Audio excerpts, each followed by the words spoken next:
Number 1.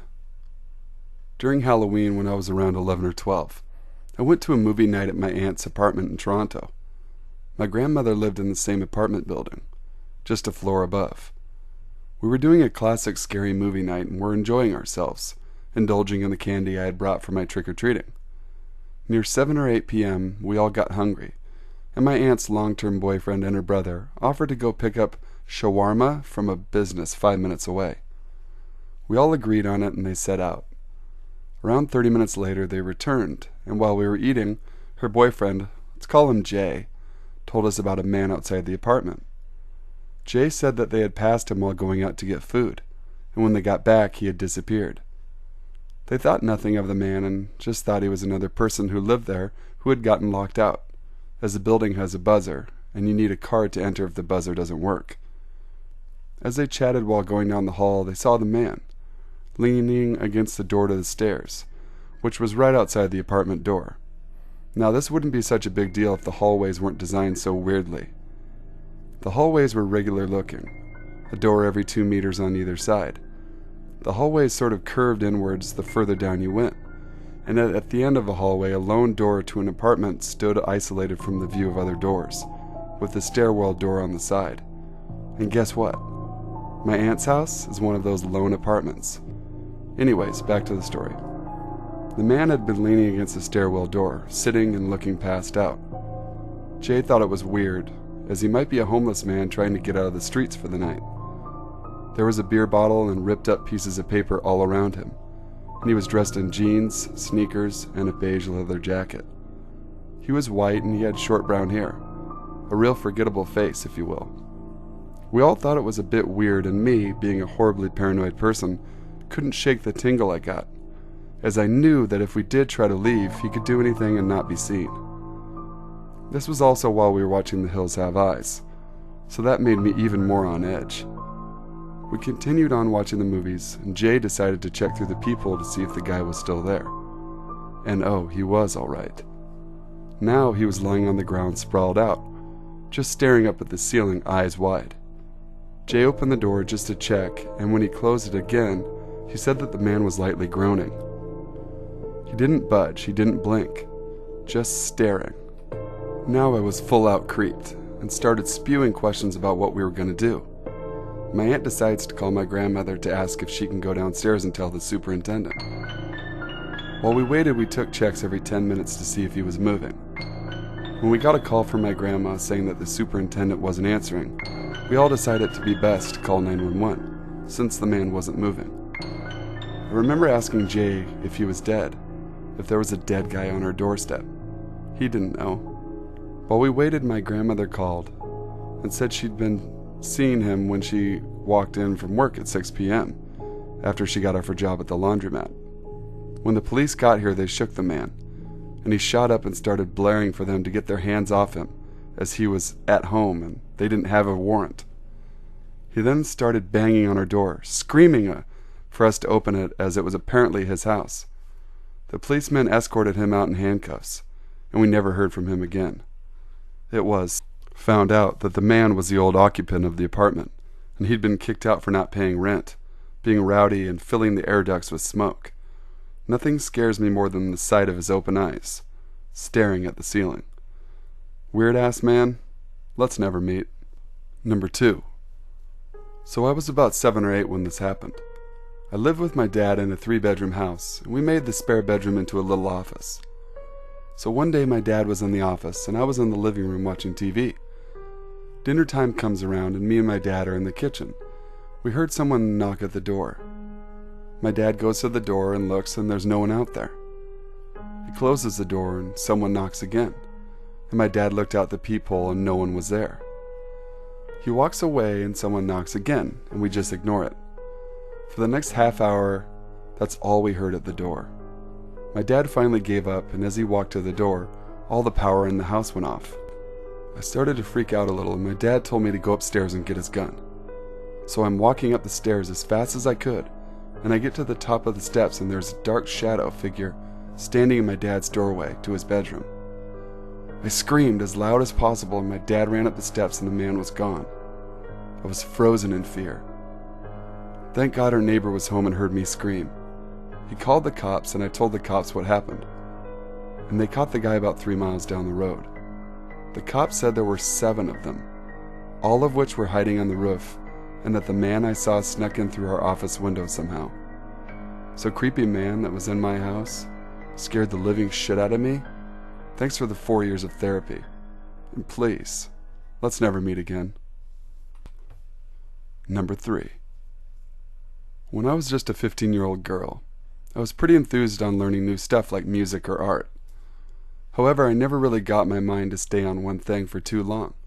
And when I asked my mother and stepfather to help me find a teacher to learn piano, they were less as excited. But with my constant pestering and promises of not giving up on my newest passion, they finally allowed me to get the lessons I so desperately craved. In about a week, they found a piano teacher just across the street giving out free piano lessons, and a sign sitting in his front yard. This man looked absolutely ancient, and I was worried he would trip over our front porch steps and break a hip or something like that. Anyways, the first few sessions seemed pretty normal. He showed me how to use the keys and even taught me a few songs. He seemed like a pretty decent elderly man, at first anyhow. After the next couple weeks, his sessions seemed to have gotten longer and longer, and more strange. One time I showed him some of my artwork of an angel locked in chains, and later that day my mother called me into the kitchen, with him asking me if I had an unhealthy obsession with bondage sex. This crazy old bastard was telling my own mother that I was into bondage sex, or something because of a damn drawing I made. I didn't even know what that was back then, so naturally I didn't understand. The sessions got progressively longer from an hour to almost 2 hours. I would complain to my mother about this, in which she would simply reply, "He's just a lonely old man. Let him be." I endured the long sessions until it came to a point where my piano instructor was giving me gifts. And not brand new gifts either. He was giving me his mother's used canvases and worn out paints. This became increasingly creepy as my closet became filled with his mother's used crap. Finally, the suspicions I had became a reality. He made a love song about me, calling me beautiful in the lyrics over and over again. I showed this to my sister Brandy, who immediately told my mom. He was told that his services were no longer needed, and he left, for a short while anyhow. He would come back occasionally and ask how I was, and leave me more used gifts at my doorstep. He asked my mother if he could give me his mother's old dress and he would like to see me wear it. This finally creeped out my mother to the point where she didn't even answer the door. He stopped coming around after that, and I later found out from my mom that before he was dismissed from his instructor duties, he was begging my mother if I could have private lessons at his home. When I heard that, it sent shivers down my spine. I know he may be old, but to think of what would happen if I had been alone with him at his house makes my stomach sick. Number 4. A quick thing to know, I shouldn't even be here today. I used to live in a bad neighborhood and would help anyone who knocked on my door at any time when I was young and living alone. My kindness should have had me killed. I've moved since then, but on this particular short tale. I currently live in a small, out-of-the-way town. Not backwoods small, but we had a Walmart and a few food chains, and that was all. You had to go out of town for a movie theater in a mall about a half-hour away. Not crime-stricken, but you do hear about the occasional murder every couple of months that normally went unsolved. This happened about a month or so ago. I got off work at about 11:30 p.m. and needed to get some groceries, so I went to the 24-hour pharmacy, the next building over from where I worked. Being so late, I drove my car to the next parking lot over, and I noticed a red coupe with its hood up, and a black guy, skin being irrelevant, pacing back and forth as what I assumed was waiting on someone. Right as I park, a banged-up white car pulls in right next to me in an erratic manner. I go inside and realize not everything I need is available very quickly, and the line is very long with a single person working the register, so I head back to my car. A woman gets into the white car next to me and immediately gets back out and starts banging on my window. I hit my window button to roll it down maybe an inch. She says her battery died and she needed a jump. Now normally my kindness would cave and I'd start helping her out. I had cables in my trunk and have done this several times, but things felt off. This car pulled up right after I did, and the line was too long for her to buy something. She also was out of the store immediately after me, and I wasn't listening for her car's ignition to turn, but it felt she wasn't in her car long enough to even try to start it. There was what looked like a 12-year-old boy in her backseat that seemed out of it, like in a daze or tired. I noticed that the black man next to the red coupe had stopped pacing and was watching both of us. I don't know what it was in particular. I didn't have hair standing on the back of my neck, but nothing felt normal. I told her a lie, that I didn't have any cables or tools, and that my battery was placed stupid and was in a weird spot that was hard to get to. The woman was white, very thin, and was either tired of life or was a drug user, said she had the tools and the time. I was either the rudest I could have been or got myself out of a potentially bad situation.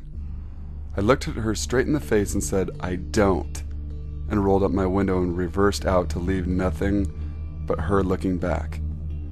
Since then, I've been watching police logs and locations of occurrences. There's been theft, but nothing specific about how it was done. My car looks nicer than it is actually worth, and being female, I always feel like I'm a target due to past experiences. I'm thankful for thinking for once despite me telling my friends, and they feel I was in the wrong. Everyone should trust their gut, no matter how safe it may seem. Thanks for listening, guys. This is a Sinful Savant. I just want to shout out to all you guys and say thank you for all the nice comments and the likes and the shares and the new subs to our channel and all the support you guys are giving me. It's awesome. I wouldn't be doing this without you guys. So make sure to email your stories to me in the info box below, and I will feature them on the upcoming videos, guys. Thank you, guys. Stay sinful, and have a great day.